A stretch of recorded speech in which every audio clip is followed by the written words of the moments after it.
What's happening, guys? Alright, so this is for my anybody that uses the Revolution 2x72. I was looking online for this regards to water platen, right? I'm sorry, WaterFall Platen. I was looking online to see if Brian sold one. I was looking online to see if anybody else sold one.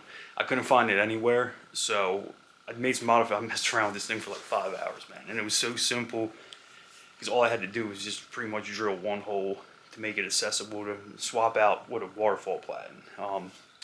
Let me just cut to the chase. I hate when people talk and go on for some spew shit for out like minutes for no reason. Let me show you what I did, and yeah, let's do it. All right, real simple. I mean, it's after I figured it out, it's incredibly simple, right? So here is your hole for your 2-inch, what's that? Platen wheel, drive wheel. I don't know. I think that's the drive wheel. Platen wheel. So here's the hole for your 2-inch platen wheel on this side. So all you literally need to do, super simple, put a half circle. This is 3/16, so it's about a 3/32 or so. Half circle on there, pretty much a bevel circle on your main platen plate. That's all you got to do. So you can use this when you're doing your regular grinding too. You don't got to go crazy changing anything out. Grind a bevel circle on here, and then just drill a hole about 1 inch to the right. That's all you got to do. I tried removing the wheel. Your drive wheel will get jammed up if you do that, right? So I tried doing that. What else did I try? I tried just swapping it with this, but if this wheel is right here, it is too high. You can't do that.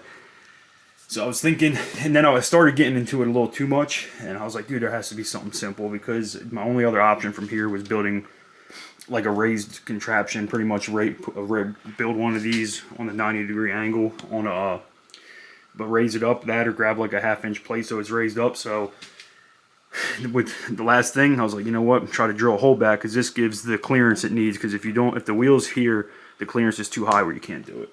So as you can see, it's on there. Tilt this as forward as back as much as you want, and it runs no problem.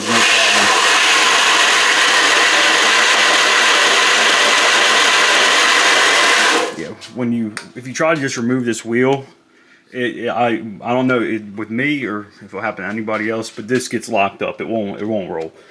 So you do need all 4 wheels, unfortunately, or I don't know. You need some kind of points of contact. Maybe not all 4 wheels, but you do need a certain amount of points of contact with the wheels for it to roll properly. And I did test it, so.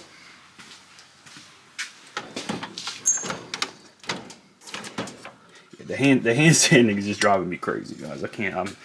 This is just a knife I had laying around, an old Damascus knife. And come on, baby, focus.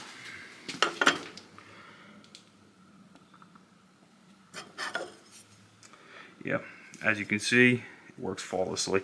Yeah, I read about these, seeing things about them. I was like, you know what, I need to try that, because the hand sanding, I think everybody knows that hand sanding is by far the worst part. So it works great. You don't gotta spend a bunch of money. I didn't see this anywhere else, so I'm not gonna act like I was I ain't gonna act like I was the first person to invent something, but it's good and it works and it's perfect. So thank you for watching. Take it easy, guys.